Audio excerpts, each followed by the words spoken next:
Hey everybody, it's Brian here, and I'm giving you part 2 of my NVIDIA Shield tablet review. This is my gaming review, and for your viewing pleasure, I'm going to start off with a little Titanfall.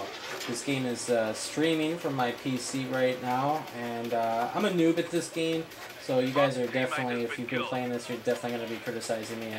I don't have an Xbox One. I was excited when I discovered that I could stream this game to the Shield. In fact, it's one of the reasons I bought a Shield, was to be able to stream these types of games that I can't get on my PlayStation 4. So I'll give you a little commentary on what I'm doing here. I am now marked for death, and I am going to be trying to hide from everybody in this little building, and I don't think it's going to go over very well. If you're worried about the, yeah, let's see what happens there. If you're worried about the audio not syncing, it's not. It's pretty good. It's not 100%. That's because of the transfer of recording. I think when I watched this on my tablet, this recording, it was perfect. When I transferred it over to my computer for this video, it looks like something might have happened with the audio. So this is definitely not the type of experience you get with gameplay. The audio is one-to-one. It syncs perfectly. So, but look how gorgeous this is. I mean, this is amazing. I'm recording this off of the Shield tablet, off of its native app, and I have to say, this is by far one of the coolest features I've ever seen on a tablet. So here I'm just going to finish out this game and let you guys see how bad I am at it, and then we'll get started. So I'll shut up now.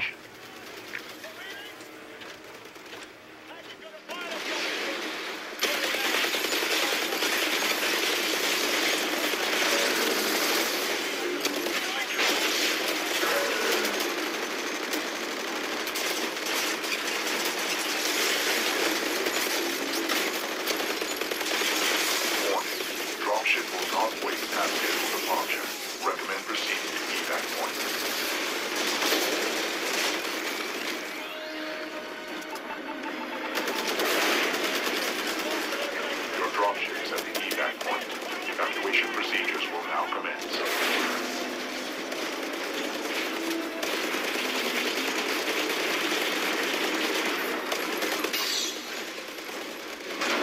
Nice moves. Now finish the job.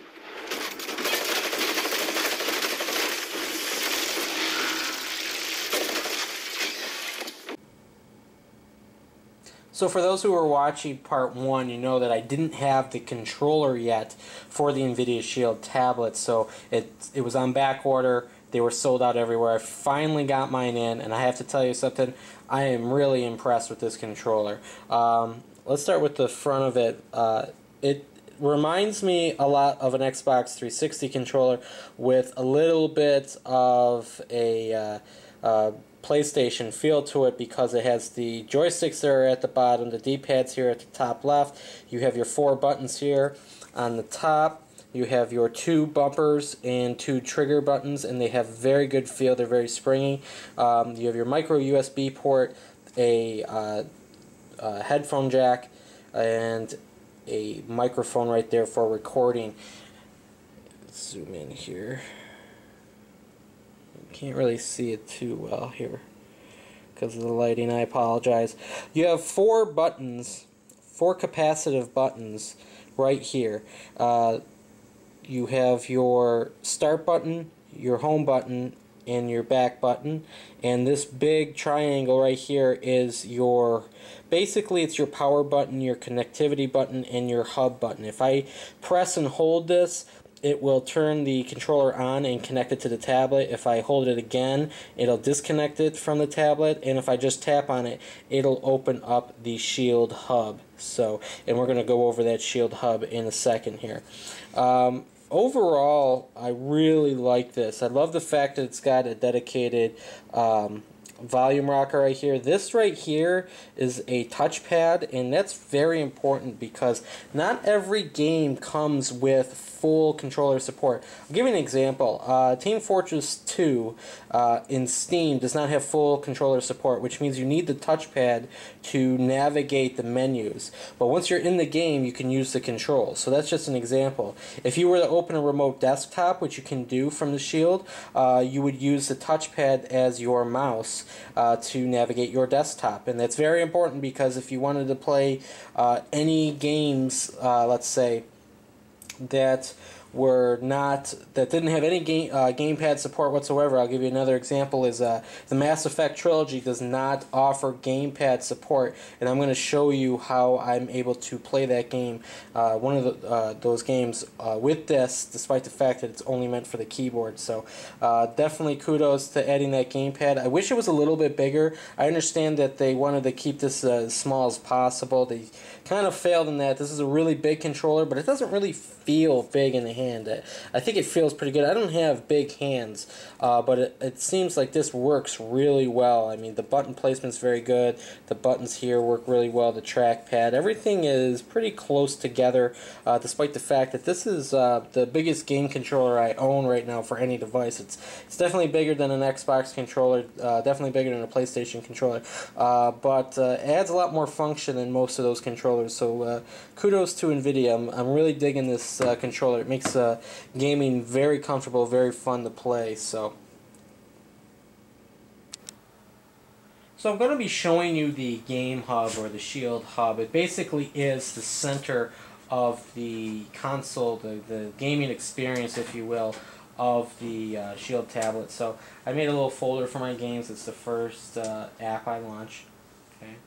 So this is what I usually see because I'm oftentimes streaming PC games. You saw in the beginning of the video me playing Titanfall.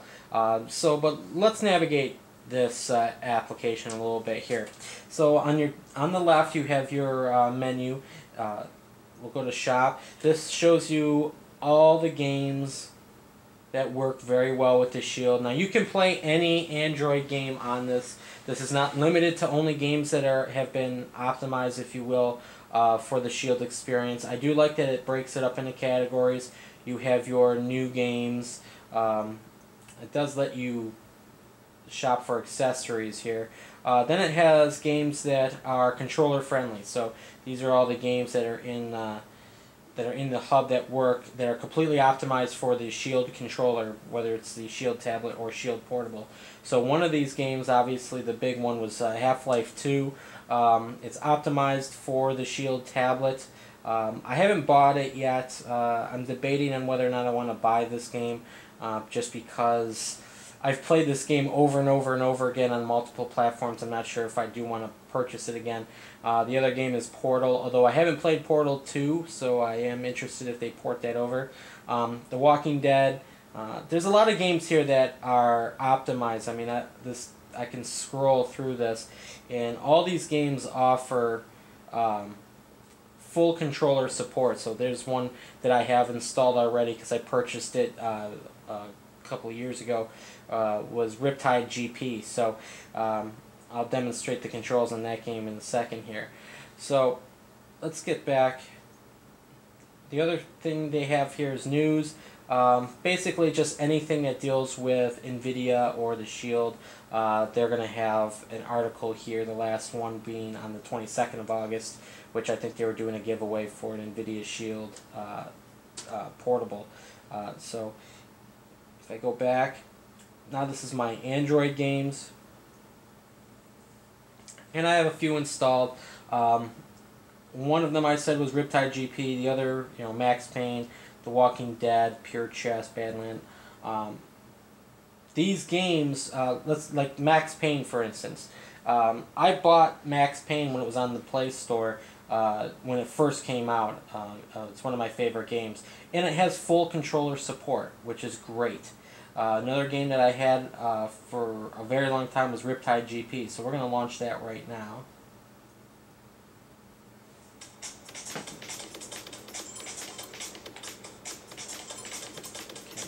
And I'm using the touchpad for this mouse, not the not the directionals. The directionals will navigate. So go here. I'll just do this for a minute here. Just skip right through all this.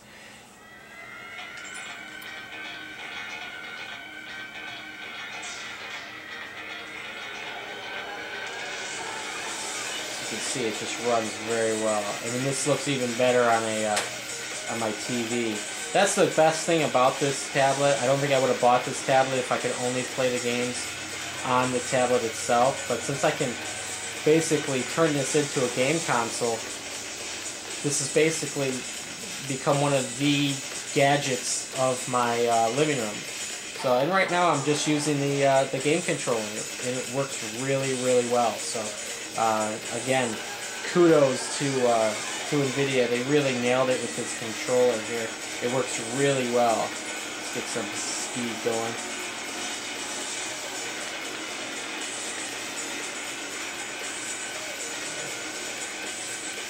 Forgot I had to do a jump right there. So, but you get the idea. And I hit the that center button again. That takes me back to the hub, and then the game is still running. I can close it out and go right back to where I was. So, but the next option down is media apps. So, I'm not. Some of these I would use. Some of them I wouldn't. I mean, these are all my apps that I have installed. But if I really don't need a separate section for this. If I wanted to, let's say, watch Netflix and stream it to my TV, I would just use a Chromecast. And the same thing with YouTube and Hulu and HBO Go and even Google Play Music. So, I mean, it's nice that they added it. I don't think it really adds anything to the hub. The big thing is the PC games. Okay, so it's showing 4 games, but 2 of them are not actual games, the Shield PC and Steam. But like I said, Titanfall I have installed on my PC. Dead Space 3 I have installed on my PC. I showed you some in the beginning, some of the gameplay of Titanfall and how well it ran. It looks great. I recorded that from, I'm going to show you this right now because it's what I'm using to record this video. I recorded that using this native share application. So here, you can take a screenshot. I'm manually recording right now. Auto record lets you set parameters in which you want to record, and Twitch. You can turn on and off the mic. You can turn on and off the front-facing camera for Twitch. Turn on and off chat, and you get your settings. So I have this. I'm recording this at Ultra HD. If you record in Ultra HD, you cannot broadcast it to Twitch. So just FYI on that. You'll have to go with just the standard kind of high def. So we'll get out of that. So Titanfall works great. Dead Space works great. Any game here, these are optimized games for the Shield controller. They have full controller support, and the controller overlays are designed for the Shield controller, so that works out really well. Here we have Steam. If I click on this, in fact, I'll click on that right now. It should launch Steam. Oh, looks like I'm having an issue on my computer, so I'll close that program. Alright, so here's Steam. Go to my library. Team Fortress 2.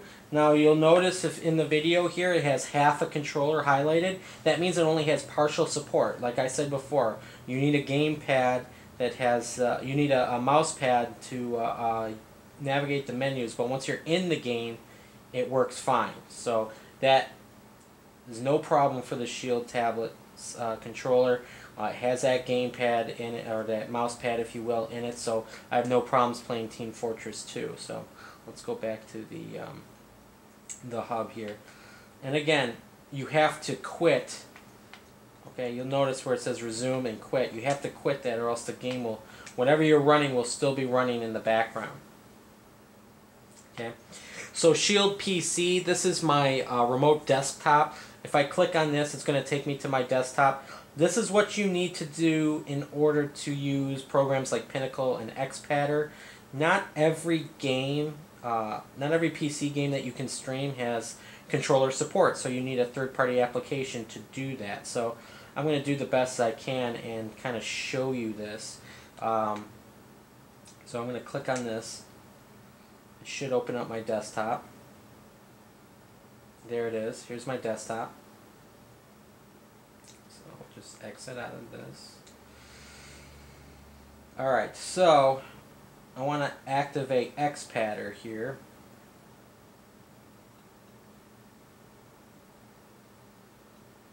And I'm doing all this with the gamepad. I'm not using the joysticks. It would be easier if I were. The gamepad is a little small. So what I want to do here is, you'll see this is what looks like the Shield controller. It's a little different. But I want to activate the Mass Effect 3 overlay that I got from XPatter's forum. So I hit open.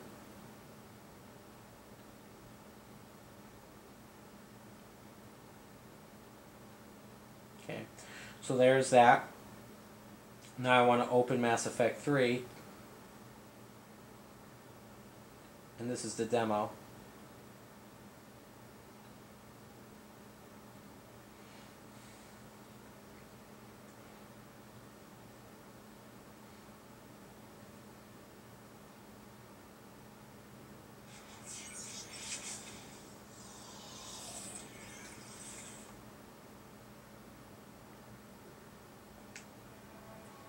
So I'm using the controller for this right now. So I'm going to skip ahead because I have to go through all the cutscenes before I can get to gameplay. So I will see you guys in a second here as soon as I get done with that. We'll go with FemShep because she's the best. Take a running jump. It's farther than it looks.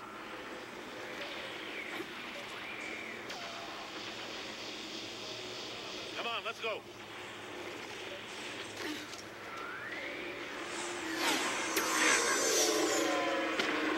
So here's Mass Effect 3. I'm playing this with the game controller. Come on. We'll have to go this way. I'm using a profile that I was able to get Looks clear. Let's go. off the XPatter forums. Major, you read me. I'm patching in Shepard. The controls are real tight. Husks! Take him out. And I'm not running into any issues here. Shoot him. Other than the fact I can't even... You haven't forgot how to shoot, have you? Take him out. I'm out of ammo. Come on, we gotta move. Forgot how much I love this game. I don't care what the ending is. This is just a fun game to play. Have to take these things out the old-fashioned way.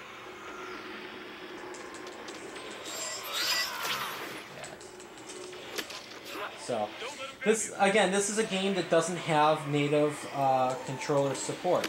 So, thanks to programs like XPatter or Pinnacle, you can play these games with the NVIDIA Shield tablet controller. And what's great is that you could put this in a console mode and play this game on your TV, and it would work just as well. So, kudos to those people over at XPatter and NVIDIA for making that possible. So overall, how do I feel about this tablet? First, as a tablet itself, the $300 price point is a steal.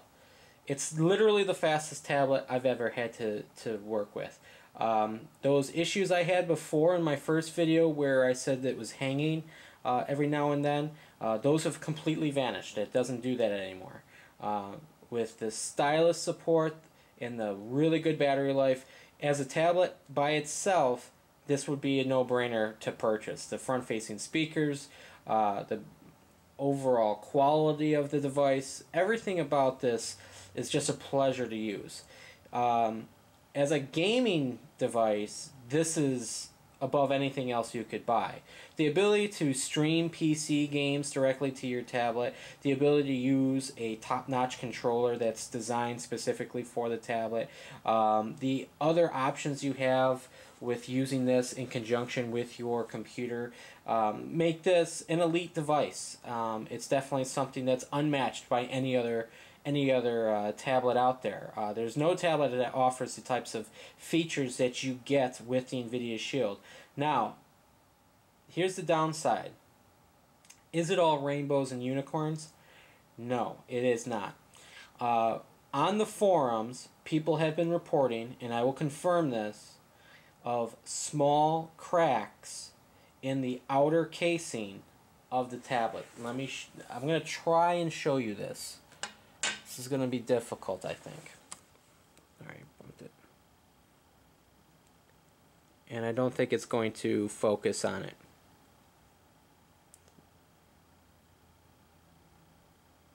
You can kind of see it right there. That's not part of the seam. That's a crack in the plastic that goes around the entire device. It has no effect whatsoever on the device that I'm aware of.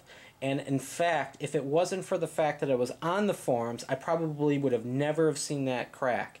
But it is there, and some people report that those cracks form at every corner of their device. Now that's not my case. I only have it in the one corner. But NVIDIA has acknowledged that they are looking into this, and they have asked people to hold off on sending their device back, because if it is a problem with the overall manufacturing, the plastic itself, they don't want to be giving people a replacement device that has the exact same problem. So they've requested that RMAs for this problem be put on hold and allow them to figure out what to do, and then they'll let us know when we can return this device. Now, it doesn't bother me per se. I don't even notice that it's there. It is a problem though, because you spend $300 on a device. It should not crack. And it should just run the way it's supposed to run. And when you promote high build quality, you can't have your device start falling apart on you. So when they talk about sending this in for an RMA, I may hold off and wait until everybody else has got theirs back, so I'll send mine in as soon as possible and get it back as quickly as possible. The other issue that people talk about is the Wi-Fi performance. Now, my house is small. It doesn't have a lot of rooms. I don't have a problem downloading anything. I have pretty decent speed, but there is a difference in strength between the 2.4 and 5 gigahertz bands. The 5 gigahertz band comes in weaker than the 2.4, and NVIDIA wants you to use the 5 gigahertz band for PC streaming. Now, I don't have a single issue with PC streaming. So other people whose houses are bigger, they're running into Wi-Fi problems. They not being able to stream this in every room of the house like they want to. For me, it's not an issue, but I could see it being an issue for others. And that's another thing that NVIDIA is looking into. They want to know why their Wi-Fi performance is lacking in that 5 gigahertz band. It seems to be perfectly fine and reasonable in the 2.4 gigahertz, and every speed test I've ran between the two yields identical results, even identical results when comparing them to other devices. So, but again, people are complaining on the forums that they have slow download speeds, that their Wi-Fi drops in and out as soon as they start leaving the room. My router is in the same room that I stream to. I'm in my living room right now. My router is literally 6 feet from me. So for me, it's not a big deal, but for others, I guess it is, and it's definitely something that I think NVIDIA is looking into. So, but would I still recommend buying this? It depends. If you're afraid of those cracks and your home setup isn't ideal for a device that has potentially weak Wi-Fi, I would probably hold off on getting this. If none of those things bother you and they don't bother me, then absolutely this is a great device. Now, the cost of the tablet is again $299. But you start getting up there in cost when you throw in this controller. With shipping and tax, the controller costs me $76. So that's pretty pricey for just a game controller. I definitely recommend buying it and shelling out that money, but it's definitely, it hits the wallet to just buy a controller for that much money. The other thing is the gamepad, the touch cover that they have that clips into the sides. That's $40. Now, if you take your tablet out a lot, then I would definitely recommend getting it. I still think it's too expensive, and I would probably hold off until you get some sort of knockoff brand or maybe a full case. For me, I don't plan on taking my tablet out that often, and I was able to just buy two plain Jane tablet stands. They were on sale at Radio Shack for about $8, so I picked up those, and they work out great. I've got one that's for the living room and one that's for my office, so I can easily just pick up my tablet and go from one room to the other. So if you don't plan on taking your tablet out that often, then I would definitely not recommend buying that touch cover. I think it's a little bit too expensive. I would wait until they come down in price. So now, battery life on this device, when you're using it as a regular tablet, it lasts you all day, easily a day and a half. I haven't run into any issues using this as a tablet. When you're streaming PC games to it, the battery life is going to take a hit.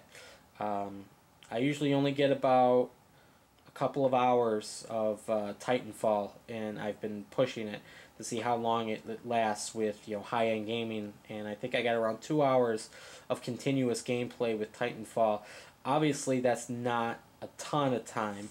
I think NVIDIA is going to optimize that. Now, I will say that if I'm streaming this directly to my TV and the display is not on, you're going to extend that by a lot. And I haven't been able to really kill my tablet in one sitting doing it that way. So, and that's usually how I plan on gaming too. As much as I like the display on this, I like the display on my 46-inch TV better. So the whole purpose of me getting this was in acting of a game console. So battery life as a game console hooked up to your TV, I don't think is going to be a real issue for anybody else. So that's it, guys. That is the end of my review. That is the end of part 2. If you have any questions about running this, I will tell you this: you can run game emulators, you can stream emulators using XPadder and other game emulators that have gamepad mapping in them. It works out great. I've been playing some of my favorite games from the past, and as opposed to digging up an old console in a box and plugging it in, you can easily just play any ROM or emulator on this. Depending on what your feelings are on that, I don't know. I have no problems playing ROMs. So, but that's it, guys. That's the end of my review. Again, if you have any questions, feel free to ask in the comments below. And again, thanks for watching.